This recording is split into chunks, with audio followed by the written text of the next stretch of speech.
I want to briefly talk about the Weeknd Super Bowl 2021 halftime performance. No Grammy, beautiful execution. I know there are going to be a lot of people that are going to call me contrarian for this take. I don't believe that the Super Bowl cares about my view. I know my view probably doesn't matter to them, but I will not support the NFL. Yes, you can tell me they probably don't care. I understand that. Now that we got that out of the way, when I did catch the Super Bowl performance, I shocked, I was happy, and I was very appreciative of the Weeknd's star power and his talent. I want to quickly talk about some of the things that I liked the most about his performance and some of the moments that I felt that were most awkward to at least mention. And I'll talk about a couple of other things that I thought may not be discussed about the performance in general. So first we get Call Out My Name with this beautiful, almost robotic-like choir vocals acting as an opening of Heaven's Gates. It's like similar to a descent of what feels like the pop music Jesus Christ. And you watch this performance blend so smoothly into a Starboy performance, which after all this time fits so well. If Abel wasn't a Starboy when this song came out, doing the entire Super Bowl halftime show solo at that certainly proves that he is. And he attaches this loosely choreographed Michael Jackson-esque footwork into this part of the performance as well, but it seems a little stiff and awkward in comparison. It doesn't really add anything. The Weeknd isn't a dancer, so The Hills is the next song, and it seems The Weeknd gets progressively edgier in the song titles throughout the show, but the color change doesn't necessarily match that. During Call Out My Name's performance, we're greeted with what appears as Heaven's Gates turning into an almost moonlit performance, but I thought that moonlit performance would have certainly matched the melancholic and secluded atmosphere of The Hills as well. I Only Call You When It's 5:30. It's really direct. It's really honest. I'm hitting you up when the day is over, basically. So that's the kind of lighting and aesthetic I would have preferred for that song. Still doesn't ruin the performance. It's still pretty good. Luckily, we don't stay there too long, and we're given an exit akin to what seems like a maze that I would have called perfect if the lights were flashing as he's trying to find the way out.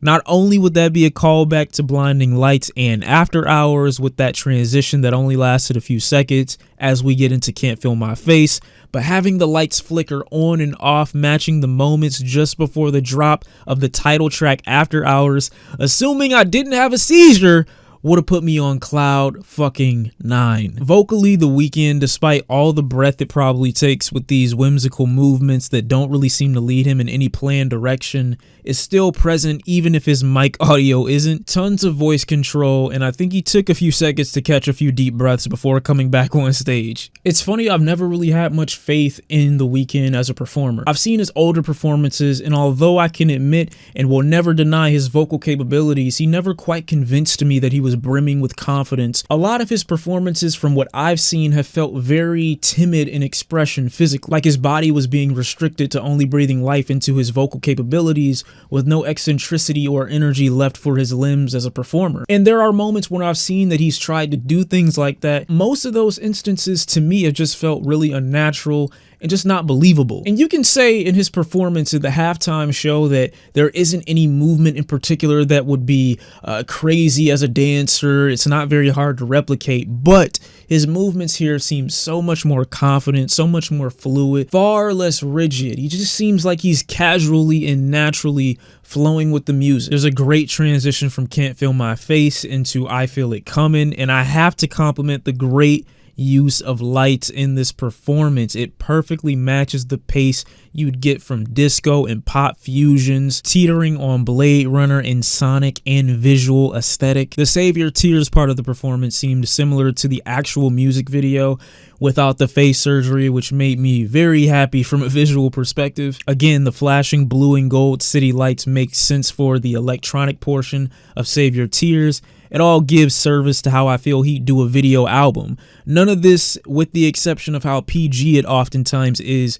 feels tampered with, despite us knowing how much money the Super Bowl wants to make. The violin transition into Earned It matches the elegance of the music video. Unfortunately, without the women dancing on stage under the chandeliers, that would have been great, but you know, kids, fuck them kids, yeah. The choir actually participates though, like that's nice. No, really, like, they actually elevate this portion of the performance so much because Abel's mic must have lost the connection. Like, seriously, he's almost unhearable. No, like, are they actually louder than him? Because the Grammys must have unplugged the wireless USB. Something went wrong. Where's the receiver at? Look at these bastards being fake happy. You know you mad. You know you wanted this man to get in a car accident on his way here. I also would have loved if The Weeknd would have transitioned out of that sparkly red jacket to a sparkly blue or sparkly black jacket. His color is just so out of place in this frame. He looks like a really annoying but very noticeable little fucking ladybug, or a really bright strawberry after you put the blue hockey puck in the back tank of the toilet. The climactic buildup from the lights, the vocals, the violins, the choir, and The Weeknd himself on Earned It are orgasmic. The lens flare on the hands of the performers was so fire. The face covering Abel's been donning for months, but we know it's low-key a face mask. I think that was great. The House of Balloons callback, I was flabbergasted. The drum work on top of it leading into Blinding Lights. Kobe, is that you? The drum transition into Blinding Lights is just... Who told him it was a good idea? Because it was.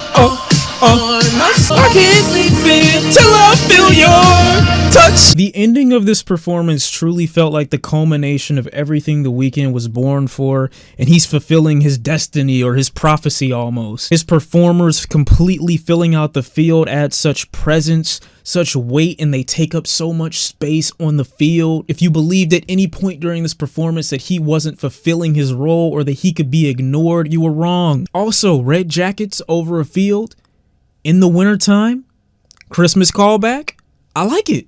I just like it. Whole performance, I probably give around like an 8 out of 10 to something like that. I was very fulfilled by this performance. There were a couple of other things that I felt were a little awkward or weird though. One of the main things being that these are, for the most part, PG versions of songs that I know Abel for their explicit purposes. Abel, I don't really like calling him Abel. The Weeknd has been one of those artists that's really flourished and had a ton of success, though he's performed, in my opinion, as the guy who's been the perpetrator of emotional crimes but has presented himself as almost the victim. It's that transparency that has gotten so many people to at least identify with him on a human level and say, yeah, he's probably not a good guy, but I still feel sympathy for him. I feel like a part of that in the performance was lost because it was positioned to only be performed PG as opposed to X-rated or as opposed to explicit. A part of The Weeknd's identity that I don't feel like fully fulfilled the performance because of who the audience it was intended for on this performance in this Super Bowl halftime show. And although you could say the way it looks and the artistic vision behind it wasn't skewed or a veil wasn't put over it in any way, the identity of the person that had this vision I feel like was skewed a bit because, yeah, you know, I'm making it for a crowd that isn't gonna fully be able to see it. In a time where I feel like most of us haven't been to a show in a really long time and probably won't be at a show for a really long time, this gave us a glimpse of what that would feel like, and it feels like it almost tried to make us forget, yeah, this is a few minutes, but you're all gonna be back to the reality that we can't actually do this, and you can't actually be around these people. You can't actually sit in the stands and watch one of your favorite performers. A bit of The Weeknd's identity I feel like was missing from this performance, which got me to be in a position where I felt like I couldn't fully dive into the content that he was singing about because it's so restricted. It's so intended for this specific group. So while visually I'm completely entertained and I think the aesthetics of this entire performance is kind of hit the mark, at the same time I don't really feel like his performance really hit here. This is the definition of it looks good, but did you feel it? I'm happy for him. I think he still did a great job. I think it's a great performance. I'm really glad that, especially after the Grammys controversy, that he put his full expression, at least as much as he could have, into this performance, and really showed a lot of people that he wasn't just a teenage girl's fantasy. He's actually very talented. So that's how I feel about the halftime performance from The Weeknd. Thought he did a great job. And y'all let me know how you felt about his performance in the comment section down below. I'm glad he didn't perform at the Grammys, and I'll see y'all in the next one. I'm out. Peace.